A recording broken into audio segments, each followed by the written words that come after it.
high speed 120 words per minute, August 2014, code number of question paper 714, speed number 45, get ready.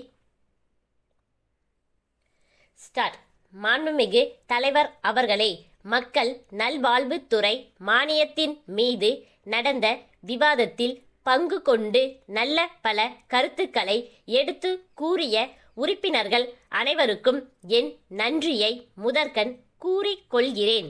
இந்த துறை இப்போதே நல்ல முறையில் செயல்பட வேண்டும் என்பதற்கான யோசனைகளையும் உறுப்பினர்கள் தந்திருக்கிறார்கள்.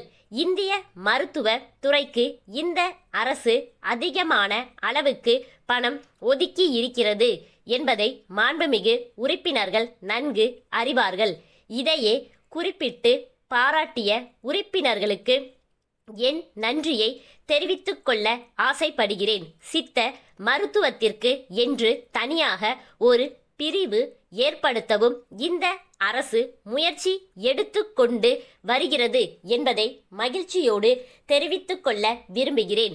சென்னையிலே அறிஞர் அண்ணா மருத்துவமனைக்கு உரிய மூலிகை பண்ணையை நிர்வகிக்கும் பொறுப்பை வேளாண்மை துறையிடம் ஒப்படைக்க வேண்டுமென்றும் அவ்வாறு ஒப்படைத்தால் நல்ல பலன் கிடைக்கும் என்றும் கருத்துக்கள் தெரிவிக்கப்பட்டன. இது குறித்து நான் தெரிவித்துக் கொள்ள விரும்புவது என்னவென்றால், மேலும் சில மூலிகை பண்ணைகளை துவங்க அரசு முயற்சி எடுத்து வருகிறது. அப்படி துவங்கும் போது எல்லா மூலிகை பண்ணைகளையும் நிர்வகிக்கும் பொறுப்பை ஒரு தனி வாரியத்திடம் ஒப்படைக்கலாம் என்று தீர்மானித்துள்ளோம். அப்படிப்பட்ட வாரியம் அமையும் போது அந்த வாரியத்தின் தலைவராக வேளாண்மை துறையில் நல்ல பயிற்சி பெற்ற ஒருவரை நியமிக்கலாம் என்று தீர்மானித்திருக்கிறோம் என்பதை தெரிவித்துக் கொள்கிறேன். அடுத்து ஆரம்ப சுகாதார நிலையங்களை பற்றி குறிப்பிட்டார்கள். அவைகளுக்கு ஒதுக்கப்படும் நிதி குறைவாக உள்ளது என்பது மாண்புமிகு உறுப்பினர்களின் மனக்குறை என்று தெளிவாக தெரிகிறது. இந்த நேரத்தில் நான் குறிப்பிட்டு காட்ட வேண்டிய ஒரு செய்தி என்னவெனில், ஆண்டு ஒன்றுக்கு ஒரு மருத்துவமனை 30,000 ரூபாய் மதிப்புள்ள மருந்துகளை பெற்று வருகிறது. இந்த செய்தி மாண்புமிகு உறுப்பினர்களுக்கு மகிழ்ச்சி தரும் என்று நிச்சயமாக நம்புகிறேன். அடுத்தபடியாக பல மருத்துவமனைகளில் சுகாதார வசதிகள் இல்லை என்று பல உறுப்பினர்கள் குறிப்பிட்டு சொன்னார்கள். இந்த நேரத்தில் நான் ஒரு செய்தியை தெரிவிக்க விரும்புகிறேன். நமது அரசு மருத்துவமனைகளில் நோயாளிகளாக இருக்கிறவர்கள் 100 பேர் என்றால் அவர்களை பார்க்க வருகிறவர்கள் 1000 பேராக இருக்கிறார்கள்.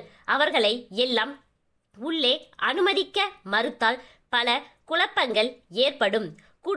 குடும்பமாக நோயாளிகளை பார்க்க வருகிறார்கள். அங்கேயே பல மணி நேரம் தங்கி இருப்பதோடு உணவு பொருள்களை கொண்டு வந்து நோயாளிகளுக்கு எதிரிலேயே உட்கார்ந்து குழந்தைகளோடு சேர்ந்து உண்டு மகிழ்கிறார்கள். இந்த போக்கை தவிர்த்தால் மருத்துவமனைகளின் சுகாதார வசதிகளை காப்பாற்றி வளர்க்க முடியும் என்பதை நான் சொல்லிக்கொள்ள விரும்புகிறேன். பல்வேறு மருத்துவமனைகளிலும் தண்ணீர் பற்றாக்குறை இருக்கிறது என்பதை பற்றி பல உறுப்பினர்கள் எடுத்து கூறி இந்த பற்றாக்குறையில் அரசு தனி கவனம் செலுத்தி இந்த பற்றாக்குறையை எப்படியாவது நீக்க ஏற்பாடுகள் செய்ய வேண்டுமென்றும் வலியுறுத்தி கூறினார்கள். இந்த குறையை சம்பந்தப்பட்ட துறை அமைச்சரிடம் எடுத்து சொல்லியிருக்கிறேன். அவரும் நமக்கு நல்ல முறையில் வாக்களித்திருக்கிறார்கள். மாவட்ட தலைமை மருத்துவமனைகளில் எந்தவித தடங்களுமின்றி தண்ணீர் கிடைக்க வழி செய்வதற்கு உரிய நடவடிக்கை எடுப்பதாக உறுதியளித்திருக்கிறார்கள். சித்த மருத்துவ முறைகளில் சிறப்பான மருந்துகள் உள்ளதையும் சித்த மருத்துவத்தின் மூலம் மஞ்சள் காமாலை போன்ற நோய்களை குணப்படுத்த முடிவதாகவும் ஓர் உறுப்பினர் குறிப்பிட்டு கூறியுள்ளார். இந்த செய்தியை மனதில் கொண்டுதான் சித்த மருத்துவத்திற்கு தனி பிரிவு ஏற்படுத்துவதை மாண்புமிகு உறுப்பினர்கள் அனைவரும் உற்சாகத்தோடு வரவேற்பார்கள் என்ற நம்பிக்கையை தெரிவித்துக் கொண்டு எனது உரையினை முடித்துக் கொள்கிறேன். ஸ்டாப்.